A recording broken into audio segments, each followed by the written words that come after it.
What's up again, my friends? How's it going? It's Carpo here. In this video, although I started it over because I wanted to remember what I was actually going to talk about, I started the video and I was like, wait a minute. And it's probably because it's such an obscure topic, and one that I guess you don't hear about too often. Well, unless you're in psychology, I suppose, but our weaknesses that we have as humans. We're very reluctant to admit them. There are a billion people out there that will tell you their strengths. They will tell you how many, if you consider money a strength, they will tell you how much money they have, what kind of cars they have. They will tell you where they've been. They'll post on Facebook all their cool stuff. They'll tell you all about how great they are and all the things that work for them, the education that they got. And yeah, I'm doing great. But you don't hear as often the actual weaknesses. Now let me stop by saying, first off, you do hear a lot of victimization, a lot of victim mentality. Oh, I'm having a bad day, or why does this always happen to me? Those aren't weaknesses. Admitting your faults is different than admitting you're having a bad day. And very few people I find out there just will go out and tell someone, yeah, I have a problem with drugs. Or I tend to talk too much. That's something I've brought up and admitted to, my mom when I'm having a conversation. I'll say, look, I know that I like to talk. That's a strength and a weakness, depending on how it's utilized.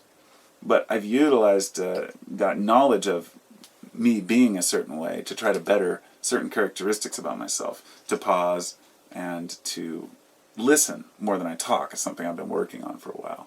But that's just one of many, many faults that I have. And this is kind of the last video made me think of this, that, my motivation, my lack of motivation, is a fault. But at the same time, it can be a strength, because so many people are motivated to do things maybe that don't really matter. But what matters? That was the other thing I wanted to talk about. That's one of the most difficult things to assess, is what really matters in life. And when we're living in our narrow bandwidth of reality, the narrow frame of this life at this time in history, it's easy for us to think this is the most important issue, or these are things that need to be changed. A person may say, that's even too big for me, or what's happening this year is too big for me. All that matters is right now, at this moment.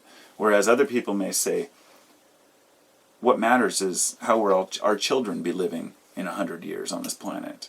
Which would, as the example, people who aren't worried about global warming because the seas look fine right now. Sure, you're 80 years old, you ain't got much time to live, what does it matter? Or they could argue, and I know global warming is a touchy one. Some people say, well, it's not man-made. I'm not talking about whether it's man-made or not. I'm just talking about the fact that Miami will be underwater by the end of the century. And things are really changing. This is regardless of whether or not we're pumping fossil fuels in. So sometimes when you really break down global warming, and even that in the big picture, if you go to the bigger picture, you realize that we're just a blip in history. And you can say, it's all going to go on without us. The world's going to go on fine without us. Maybe humans will die out, maybe they won't. What does it matter? Because eventually the sun is going to explode and the entire planet is going to be dust. Now that, in a way, is nihilism. And nihilism is it's something I like to dip my feet in, but I'd never go diving into. Nihilism is the idea that nothing really matters, that life has no real inherent value other than what we give it. And in a way that can be very enlightening, and that can be very useful type of knowledge. It means that we're not setting our hopes and dreams and desires upon God, or upon our family, or upon somebody else to make us happy, where we're making and creating our own reality in this life. Because I think it is important for us to realize that regardless of whether any religion is right, regardless of whether or not they're all wrong, and regardless of whether or not we reincarnate, go into other dimensions, come back into this world as something else, those don't seem to matter when you consider that you are the only you will ever know. That perhaps you do have a spirit. Perhaps you do have a soul outside of your body that resides in the ether, in the akasha, wherever it may be. the hard thing to get across is that that's not the you as a human. And us as humans, this individual at this moment, the greatest thing that we can do is to realize that and embrace it, that you as you can only be in this body. Folks try to say you can't associate yourself with your body, you have to realize you're a spirit, but you're your body too. You look in the mirror every day.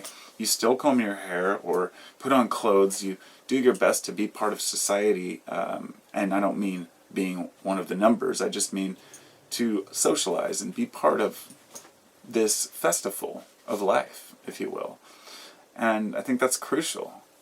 That if you think of life as a festival, it's like you come in and you do your best and enjoy it, and you leave. And during that time, we develop many faults. Some of the faults we don't necessarily develop. Some of them we just have. Some of the what you might call the faults are actually just inherent human characteristics that we need to figure out. For example, if a kid takes a candy bar from his little brother and eats it, we would say that's a fault. But really, it could be a learned behavior or not. The point is that it's something that kids naturally do. Having kids will humble you. It will show you that no matter how peaceful you are in your mind, you've got to speak up sometimes. You've got to be the parent. You've got to yell and tell them no and make sure that they're, doing things the proper way, but ultimately that all comes from our individual subjective opinion of what's right and wrong. And that's also our opinion of what a fault is. A kid who was obsessed with, let's say, guns, a 10-year-old who just loves shooting guns, to me, that would be something I would try to curb in a way. Let's say if your kid was obsessed with talking about weapons, and I don't mean taking him shooting and showing him proper, because when I was young, from the time I was 9 years old, I knew how to shoot. I'm a crack shot. I love rifles. I love handguns. I love shooting, but I'm not a gun person. I'm not obsessed with it. But let's just say I know how to handle myself if I need to. And I think that that's a strength. But if I took that to an obsession of carrying a gun everywhere and thinking it's going to help me in my life, then that would be a fault. And so a kid who's really into guns, who's drawing a lot of pictures of guns, a parent who is a gun fanatic might think that's a great thing. They might see that as useful. Say, well, he's going to need to defend himself. So it's an example of how what we consider to be a fault or something that needs to be worked on can vary by culture and even by area within one state, one city, neighbor to neighbor, house to house. One neighbor might not give a damn about their lawn. The other neighbor might be so obsessive that they mow it every day. But generally you'll find that the lawns that are nice are in neighborhoods where everybody shares that same value. And it's just the way it is. We divide ourselves into groups as humans. And so, I don't know, I just find the idea of admitting our faults fascinating, because I think it's the only way that it can really help us grow. Some of us maybe, to somebody from the outside who says, well, you take kratom, oh, that might be a fault. Or smoking marijuana is a fault, that you need to be clean and sober and straight in life. And another person may see it completely differently. For me, it's somewhere in the middle. I think if you abuse anything, then it can be an issue. But to kind of sum it up, I think that each individual needs to decide for themselves if what they have are faults or strengths or weaknesses. Because letting others decide for us is only going to reflect many of their subjective opinions onto us. They may project what they wish they had done onto us, like parents who live vicariously through their children. And life's about experience, in my opinion. Every experience counts. And it's like somebody said earlier, they left a comment, which was one of those quotes, one of my favorite quotes, which is basically that if you can't find something useful in every experience, positive and negative, then you're missing it. You're not paying attention. That even the things that we've done wrong have helped to show us and strengthen our resolve to know what we shouldn't do. And those are crucial. So don't look back and pity on your life. Don't look back and say, I should have done this, I should have done that. Regrets go nowhere. Just start from now and move forward and see that we're all trying. That it's okay to have faults. That everyone does. And those who don't admit it are the most scared. because they have the most to lose. When you are finally exposed for your faults and you're trying to hide them, it can be painful. But if you just tell the world your faults outright and say, hey, laugh along with everybody and say, hey, I know I got problems, we all do.